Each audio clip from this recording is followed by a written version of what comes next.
membuat satu fitnah yang luar biasa. Sebagai contoh ya, supaya fitnah ini. Artinya ingin menangin perkembangan laporan terhadap Kozinudin Bang, Itu salah satunya. sama. Nah ini akunnya yang membilang saya ini ditangkap KPK setelah pulang dari Malaysia gitu. Nah, ternyata saya udah tracking, ya namanya ini nih, dia sebut nah ini Harun Rasyid.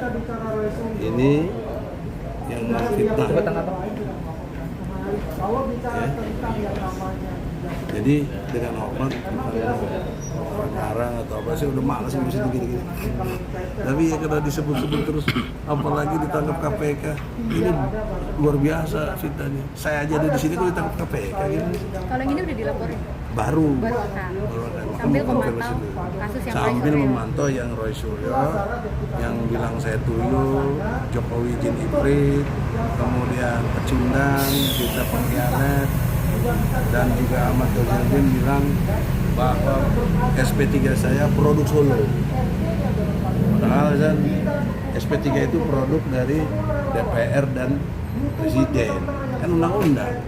Pasal 5 ayat 1 junto pasal 20 21 UUD 45. Bang, pelaku ini menurut Abang ada keterkaitan dengan kasus Ijazah Jokowi Bang, menurut Abang? Yang kalau menurut saya dugaan ya pasti ada, ngapain dia begini-begini. Jangan-jangan mungkin di buzzernya sana belum terkonfirmasi dengan baik, ya saya nggak tahu. Tapi ini namanya kepolisian. Saya nggak mau terjebak dalam podcast-podcast. Nanti nggak selesai. Terkait kabar ada dugaan terima duit dari Jokowi itu gimana Bang? Siapa itu? Suryo. Nah itu saya dengar juga. Kalau itu saya mau ingin tahu juga. Karena yang ngomong Rismon kan. Iya. Yusuf Kalla bilang Yusuf Kalla dituduh oleh Rismon dalam itu mimpin persoalan ijazah ini juga atau ikut-ikut campur dan keluarin uang 5 miliar. Nah itu terus ini Yusuf Kalla orang penting. Dia wapres loh, 2 kali wapres. Gak boleh dihina-hina begini. Dia abang saya juga di HMI, gak boleh. Makanya saya prihatin. Nah, seperti saya merasa diberlakukan gak benar, saya datang ke polisi. Tempatnya polisi di polisi lah, melayani, melindungi. Nah, Tanggapannya RC untuk Rismon hari ini apa Bang? Kalau Rismon, secara ilmu hukum ya, nggak boleh dapat RJ. Alasannya Bang? Alasannya? Alasannya pasal yang dituduhkan kepada dia 12 tahun. RJ boleh terjadi jika tuntutan dalam pasal itu 5 tahun ke bawah. Kalau ada 5 tahun ke atas nggak boleh. Itu ilmu hukum. Jadi kalau dapat RJ saya bingung juga. Walaupun Jokowi maafkan atau si Gibran maaf, nggak ada urusannya sama hukum. Itu dia nggak ngerti. Yang kedua, Rismon itu sudah bikin buku itu exactly dan sudah dijual. Jadi dia jual kebohongan dong selama ini. Itu nggak boleh itu. Bisa yang pernah beli buku merasa ditipu, bisa lapor tuh, dirugikan. Ya. Yang ketiga, Rismon itu bukan advokat. Dia klaim penelitian. Dengan deklaim penelitian itu tandanya dia sudah exactly memastikan benar. Bahkan dia sebut 11.000 triliun. Nah, konsekuensi logisnya buat Roy dia kan objeknya sama, ijazah S1 dengan Rismon. Rismon menyatakan hasil penelitiannya keliru, salah total, bahkan minta maaf dan lain sebagainya. Maka logikanya bagaimana 99,9% yang diteliti oleh Roy jadi benar? Pakai dong logikanya. Kalian kan pers punya logika. Bagaimana? Nah jadi sekarang ini Allah buktikan. Saya selama ini difitnah-fitnah dan lain sebagainya. Saya bukti sampai detik ini tidak ada satu video saya yang bilang Egy minta maaf sama Jokowi. Tidak ada. Dituduh uang, mana buktinya? Apa? Harus ada 3 loh. Faktanya mana? Datanya mana? Berupa foto dan lain sebagainya atau transfer. Dan yang ketiganya saksi. Kalau nggak ada 3 ini nggak boleh. Nah yang paling hot lagi sekarang DHL yang ada yang ketiga, kaitannya selingkuh atau apa? Ya. Ini DHL yang saya nggak punya ilmunya. Iya. Jadi begini, saya perhatikan, saya mau bicara karena ada dampak kepada TPUA. TPUA itu sendiri maknanya adalah tim pembela ulama dan aktivis. Strong point-nya ada kata-kata ulama. Bang Egi juga ya, walaupun bukan ulama dia ya, hampir. Jadi ciri-ciri seperti itulah komunitas TPUA.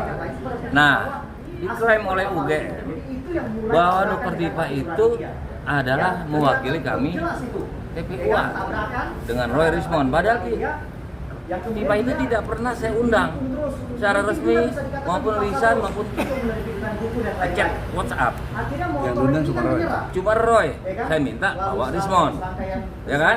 Nah artinya boleh-boleh aja lah. Tapi kenapa dia bicaranya seperti orang-orang yang benar-benar tahu? Namun nyatanya bilang nggak kenal sama saya ketika di sebuah stasiun televisi ya. Itu kan dipertanyakan ingatannya, kecerdasannya, ya kan? Padahal dia pada hari itu dia podcast dengan sebuah podcast video ya, STP ya. Nah, dia nggak kenal dan berapa kali kita ketemu. Nah, tapi dengan cerita berita yang dari Farhad Abbas itu kan alat bukti cukup, alat bukti video tersebut. Kedua adalah saksi banyak. Kalian semua kita saksi. Berarti 2 saksi itu udah melebihi. Cerita di video itu apa? Nah, saya kan kalau betul-betul seorang TPUA, ya kan, nggak pantas lah melakukan hal-hal yang dituduhkan oleh Farhad. Tuduhan ya. Nah, untuk membela diri, kenapa dia nggak lapor? Sebelumnya bukan Aswan juga, ya, Andi Aswan. Dia bilang, wah, cuma seperti itu. Itu bukan sebuah upaya hukum, ya kan? Kalau dilaporkan lagi, repot dia sama Andi Aswan, ya kan? Karena Andi Aswan itu memperlihatkan, mempublis. Ini loh chatnya, begitu loh, ya kan? Kok cuma seperti itu? Harusnya dilaporkan kalau betul-betul dibohongi, difitnah. Begitu juga. Nah, begitu juga hal terkait tuduhan dari Farhad Abbas ini, ya, dari Farhad Abbas ini juga sudah ada komplit alat bukti. Nggak kaitan dengan Refli Harun. Nah, Refli Harun adalah pasangannya, Bang. Pasangan apa maksudnya ini? Tifa. Pasangan apa maksudnya, Pak? Ya itu menurut Farhad Abbas nanti dipertegas saja. Kalau menurut saya ya pokoknya negatif lah. Hubungan yang bukan kepada pasangannya. Nah, apa upaya hukum yang harus dia lakukan? Refli kan nggak perlu saya ajarin, ya. Jadi kita publik nih, ya berhak ya, apalagi kita TPUA yang sudah dibekukan. Ada korbannya kita, ya, dengan perilaku mereka ini. Nah, harusnya istri Refli Harun minimal dituduh suami saya itu oleh FA atau istri atau suami Tifa. Karena ini delik aduan bukan delik absolut. Boleh karena merasa suami saya, merasa istri saya. Seperti itu dong, kalau seperti ini publik bisa, ya kan? Nanti kembali lagi kepada kami. Wah, ternyata perwakilan TPUA modelnya seperti itu, ya kan? Dugaan berapa persen mengandung kebenaran, Bang? Nah, sekarang gini, kalau saya jadi Farhad, Dia bilang ya, walaupun dikit namanya dugaan bisa jadi benar. jadi begini. Dia jawab lah. Jadi begini, kalau masalah persentasenya, andai saya jadi Farhad, seorang pengacara, pasti saya punya bukti. Minimal Rismond juga. Nah, sekarang ada tuduhan kedua lagi, bahwa dia menerima uang dari Chaplin ya. Iya. Nah, Julukan Chaplin, itu yang Mr. dimaksud Chaplin saya juga nggak tahu. Kala gitu aja. Nah, ya itu 5 miliar katanya. Itu kan harusnya Roy juga melaporkan. Tifa juga nggak cukup cuma seperti ini. Kita juga nggak puas karena ini apa? Ini awal perjuangan dengan TPU. Kalau kita benar-benar secara hukum kita sampaikan di BAP. Andai Pak Jokowi, saya pengacara yang ketemu dengan Bang Egi. Kalau AK tuh sama Ko Yudin dia pecat tuh, ya kan? Dia sering pecat doang, Bang Egi juga dipecat sama dia, ya kan? Ada orang lagi penjara tuh, Bang Tri tuh. Bang Tri yang mecat Joko Jinudin. Udah seperti itu, enggak? Okoji yang mecat. Melalui petisi ya, nggak diekspos lagi. Dia orang lagi di penjara itu. Nah, jadi menurut saya Roy juga harus melapor. Atau Pak JK sendiri supaya clear, bukan cuma bilang tidak. ya kan? Apalagi nih Refli ini tuduhan selingkuh itu mencemarkan nama baik kami, walaupun kami udah bukan TPUA, tapi kan kita masih hidup. Bekas TPUA yang menyesali. Ini Bang, Menyesali, ah, ini Bang, nih. mau klarifikasi tentang Tadi saya bawa nama Antum. chat Bang. Karena begini, Tifa. nggak ada janjian. Iya kan? Tifa kan bilang berdua. Lu suka fitnah kue lu. Dia harus Sekarang melaporkan. lihat fakta aja deh. Teman-teman, masyarakat Indonesia. Oh, dapat duit dari George Soros lagi. Gua nggak ngomong itu, lu cari. Nggak ada gua ngomong. Udah sekarang Oke. klarifikasi aja. Chat tentang chat seperti apa, Bang? Jadi harusnya. Kan udah dibantah itu chat. Bentar bang, satu-satu. Tifa betul nggak? Sebenarnya saya nanya. Tifa betul nggak ngomongin nanti? Bentar bang. Sabar, satu bang. Tadi saya sudah jelaskan yang begini. Apa yang penting itu? Jadi ini poinnya ya, WA palsu yang dibilang itu. Saya menerima WA atas nama Dr. Tifa, tapi saya tidak gubris pertamanya. Kemudian, karena tidak terrecord, karena saya tidak pernah bertemu atau berinteraksi dengan Dr. Tifa itu. Kemudian, ya, dia mengirimkan e-flyer selamat Idul Fitri. Ya saya kaget karena ada fotonya kan. Nah, kemudian ya saya save. Ketika saya save itu memang automatically namanya itu Dr. Tifa, bukan saya tambahkan Dr. Tifa. Automatically dia langsung masuk itu Dr. Tifa. Ya, kemudian saya tanya, ya, mohon maaf lahir batin saya jawab. Kemudian dia tanya, saya tanya dulu, apakah ini benar Dr. Tifa? Iya bang. Kemudian dia jawab lagi, Bang Andi tolong difasilitasi saya untuk bertemu Pak Jokowi di Solo dalam rangka silaturahmi Idul Fitri. Kemudian dia kirim lagi, tolong jangan dipublikasikan ya Bang. Kemudian saya bilang, oke, bisa nggak kita bertemu dulu? Karena saya ragu apakah ini penipuan, apakah ini jebakan. Makanya saya ragu untuk itu. Tapi dia balas, bisa Bang, saya akan diskusi dengan PH saya Al-Katiri. Oh, kaget saya kan? Berarti kan dia tahu ada Al-Katiri. Oke, saya diam dulu. Kemudian 30 menit kemudian dia balas. Bisa Bang, di Tebet, di Hotel Tem, jam 10 saya akan datang bersama Al-Katiri. Saya curiga, saya telepon Al-Katiri karena saya pernah dalam satu frame di TV One itu bertukar nomor telepon. Nah di sana saya tanya, Bang Al-Katiri, kita bertemu besok katanya Dr. Tifa itu di Novitan jam 10. Oh dia juga kaget.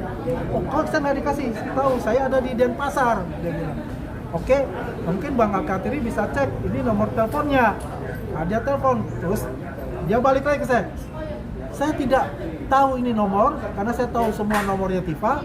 Dan saya sudah tanya kepada keluarganya, circle-nya, itu tidak ada. Oh begitu Bang, oh berarti ini adalah penipuan. Ya kan, saya katakan, oh terima kasih Bang, ini berarti penipuan. That's it, sudah. Saya nggak ada uang lagi kan? Kenapa besok paginya dia plot twist seolah-olah saya yang mengajak Dr. Tifa untuk kerja sebagai makelar. Dia katakan itu. Nah inilah kenyataannya. Ada saya masih ada siap terbalik. Saya ada screenshotnya. Dan screenshot yang dipegang oleh Roy Surya itu ada screenshot saya yang saya kasih ke Al-Katiri. Nah kenapa Al-Katiri menyebarkan itu? Ini pertanyaan saya. Apa motifnya dia menyebarkan itu sehingga dibuat oleh Roy Suryo itu ya sebagai itu pembuatan dari termol katanya. Teman-teman juga. Dan saya sudah cek memang dalam get kontak itu adalah tulisannya penipuan. That's it. Tapi kemudian saya cek lagi, kok tulisannya AA, Ade Armando kan? Ini poinnya. Jadi apa? Saya malah curiga, jangan-jangan Pupu Papa pun dibuat oleh Roy Suryo. Nah iya, saya dugaan aja, gitu kan? Karena begini, kenapa ke penipuan kok tiba-tiba berubah menjadi ada nama orang? Nah ini kan pertanyaan gitu. Tapi yang jelas teman-teman semua ya, mereka ini selalu menggunakan segala cara untuk plot twist untuk itu. Ya, apapun itu. Bang Egy aja coba dibikin seperti itu. Bang Damai pun dibikin seperti itu. Penghinaan dilakukan itu. Saya katakan mereka itu adalah pembohong besar yang ingin mengacaukan republik ini dengan narasi-narasinya dia. Ya, untuk apa? Pembenaran dari dia, karena dia itu mereka tidak mempunyai barang bukti dan mereka tidak berani masuk ke pengadilan ketika kita tantang. Ayo, pra peradilan mereka tidak mau, dan koordinator PH-nya tidak mau memang untuk masuk ke pengadilan dan mencari cara untuk menggugurkan itu dengan gaya-gaya mereka yang kita ketahui mereka itu tidak percaya namanya institusi hukum, tapi dia akan menggiring trial by press, dia akan menggiring trial by publik, tapi bukan melalui proses pengadilan. Itu yang akan mereka lakukan untuk itu, tapi kita siap untuk itu. Di sini ada Bang Egy, ada Bang Damai, dan teman-teman semua, dan seluruh masyarakat Indonesia memantau untuk ini, dan kita tetap gaspol untuk melawan mereka. Pertanyaannya, Anda bilang si Rasyida pembohong besar, ente bikin laporan polisi nggak? Kita Hubung di kantor polisi nih. Ya gini, kalau Laporin. kita bicara pelaporan sudah banyak dilapor.